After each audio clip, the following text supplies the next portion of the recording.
हाय दोस्तों, नमस्कार। मैं आपका दोस्त महेंद्र सिंह स्वागत करता हूं मुकेश महेंद्र एजुकेशन पर। दोस्तों, आज आप जानते हैं वैसे कि हिंदी अपने भूगोल की जो टेस्ट सीरीज है वो आज की इस वीडियो के अंदर हमने स्टार्ट की है। ठीक है, आज हमारे भूगोल की टेस्ट सीरीज का पहला ही दोस्तों चैप्टर है, यानी मतलब पहली ही टेस्ट सीरीज है। ठीक है, अब थाने वीडियो ने पूरा देखना है। कुल मिलाकर अपना 15 क्वेश्चन रहेगा। और दोस्तों, इससे पहले हमने कौन कौन सी टेस्ट सीरीज शुरू कर रखी है वो आप देख लीजिए। दोस्तों, हिंदी की हमने टेस्ट सीरीज कर रखी है, यानी शुरू कर रखी है। यानी हमारी क्लास का नाम क्या है हिंदी के अंदर कि पढ़ेंगे वही जो बोर्ड में आई। कुल मिलाकर हमारी हिंदी की कितने क्लासें थी दोस्तों? 25 क्लासें थी, जिसमें से मैंने कितने टेस्ट सीरीज करवा दिए दोस्तों? 4। मतलब कितने करवा दिए? 4। अब कितने बाकी हैं? 21। तो यानी दोस्तों 21 और बाकी है। जो भी दोस्त हिंदी अनिवार्य के अंदर टेस्ट सीरीज में जुड़ना चाहता है तो जुड़ जाइए। पहली, दूसरी, तीसरी इस प्रकार से क्रम से देखते हुए चलना है हमें। ठीक है, इसकी जो टेस्ट सीरीज 5 जो है वो कल नहीं करवाऊंगा, परसों करवाऊंगा, क्योंकि कल तो थाने ध्यान है कि होली है।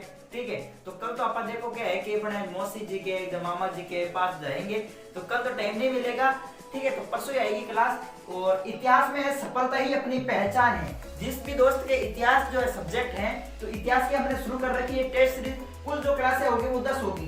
ठीक है, कुल 10 क्लासें होगी, जिसमें से मैंने कितने करवा दिए दोस्तों? 2। तो पीछे कितनी बची? 8। यानी 8 क्लासें और बाकी है। ठीक है, तो इतिहास में भी जुड़ सकते हैं। और आज से हमने नया शुरू किया है भूगोल। ठीक है, भूगोल की क्या क्लास का नाम है? थारी मारी क्लास। क्या है दोस्तों? थारी मारी क्लास। यानी इसमें भी कितने क्लासें रहने वाली हैं? 10 क्लासें, जिसमें से हमने कितने करवाई? कुछ भी नहीं करवाई। और आज के इस वीडियो के अंदर पहली क्लास जो है वो हो जाएगी। ठीक है, तो जुड़ जाइए दोस्तों। अब आप कहेंगे राजनीतिक विज्ञान को क्यों नहीं किया? दोस्तों, राजनीतिक विज्ञान की परीक्षा बहुत दूर है।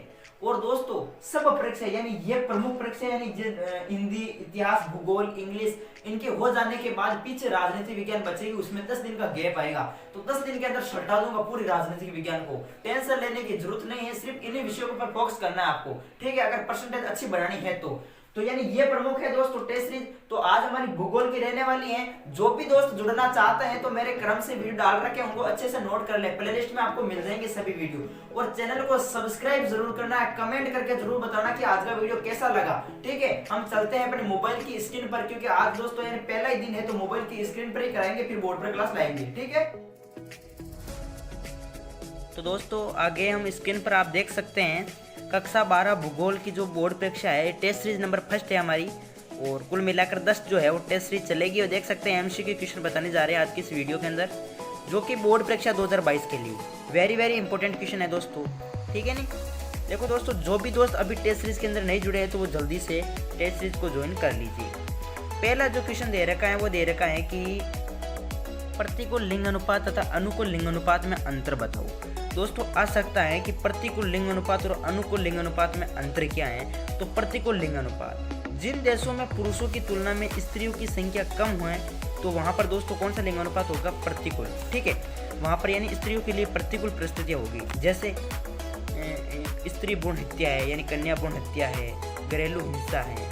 ठीक है, तो ये तो हो गया प्रतिकूल लिंग अनुपात। जिन देशों में पुरुषों की तुलना में स्त्रियों की संख्या कम होती है, वहां पर स्त्रियों के लिए यानी प्रतिकूल लिंग अनुपात होता है।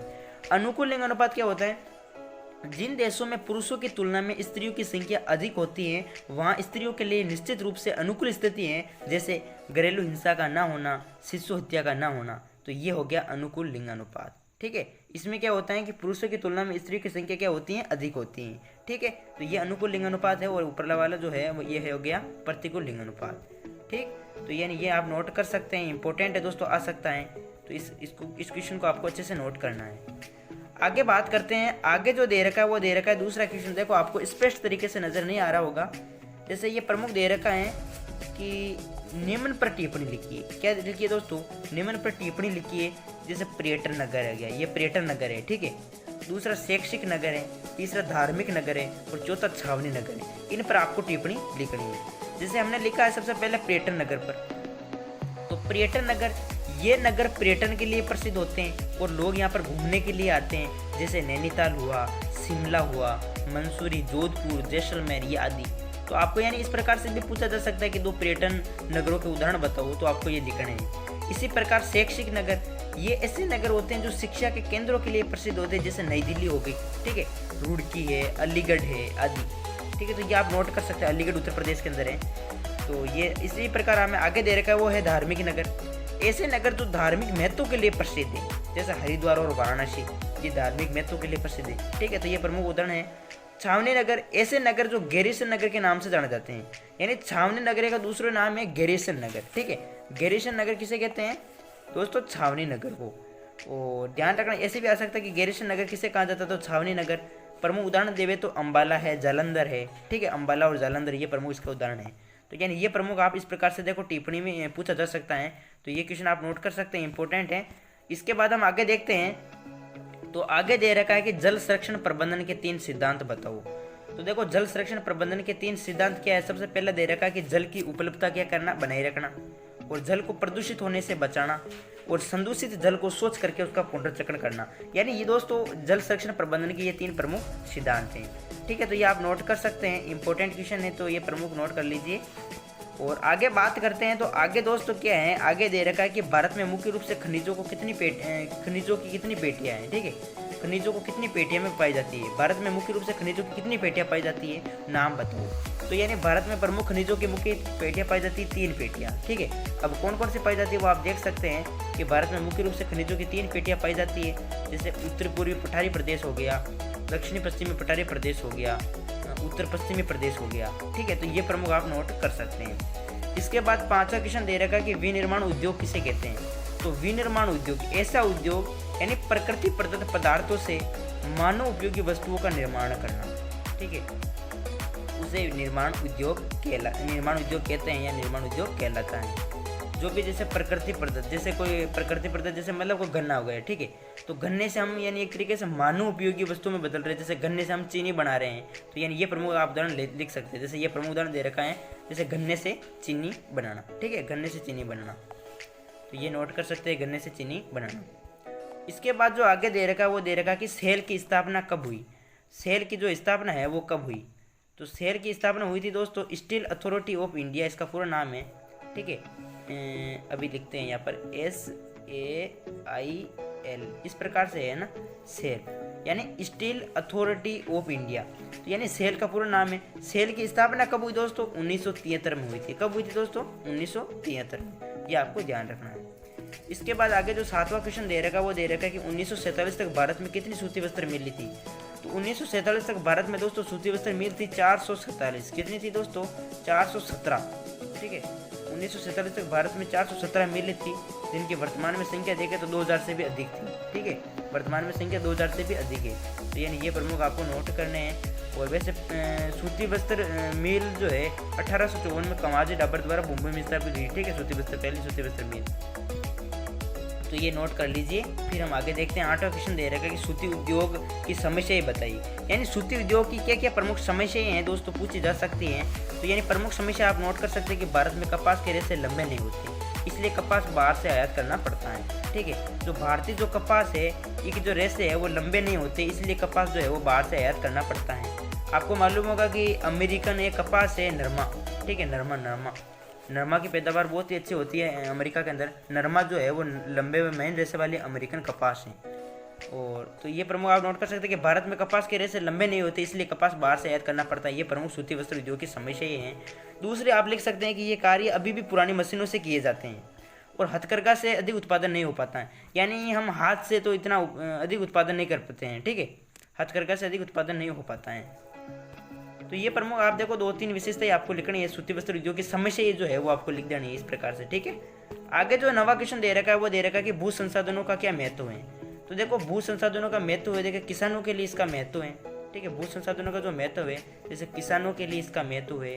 भूमि की गुणवत्ता कृषि कार्यों से भूमि की गुणवत्ता कृषि कार्यों को प्रभावित करती है। ये प्रमुख यानी भू संसाधनों का महत्व में आप लिख सकते हैं। जो भूमि की जो गुणवत्ता है वो कृषि कार्य को प्रभावित करती है। और महिलाओं के लिए इसका अधिक महत्व है। देखो महिलाओं के लिए कैसे है कि महिलाओं को यानी चंद से आसानी से जो लकड़ियाँ है वो प्राप्त हो जाती है। ठीक है, महिलाओं को आसानी से लकड़ियाँ प्राप्त हो जाती है, तो महिलाओं के लिए भी महत्व है भू संसाधनों का। तो ये प्रमुख नोट कर लीजिए। फिर हम आगे देखते हैं दोस्तों।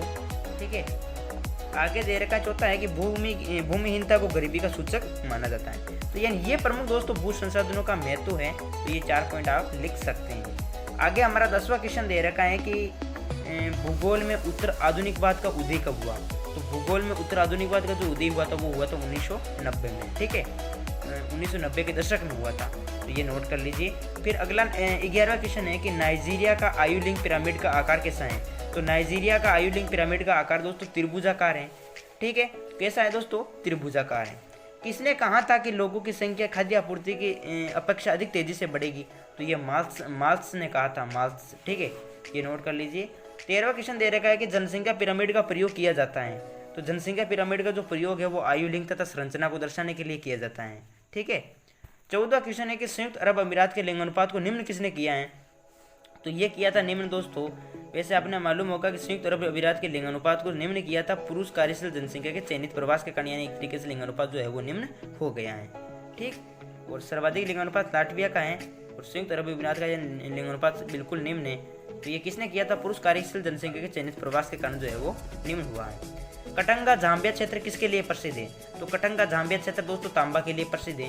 ये हमारे इस आज की टेस्ट सीरीज का यानी लास्ट क्वेश्चन है कि कटंगा जाम्बिया क्षेत्र किसके लिए प्रसिद्ध है। तो ये तांबे के लिए प्रसिद्ध है।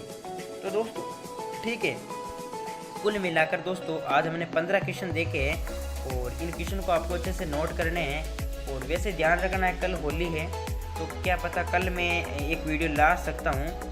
और बाकी परसों देखो मुझे टाइम नहीं मिलेगा, 2 दिन से क्लास नहीं आ पाएगी। कल से तो मैं एक वीडियो अपलोड कर सकता हूँ, कल तो कर दूंगा।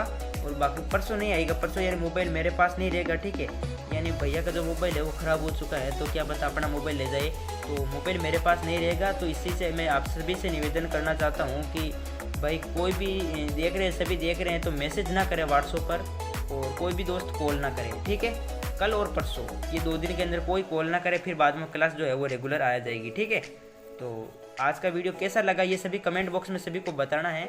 ठीक है, तो जय हिंद, जय भारत, वंदे मातरम।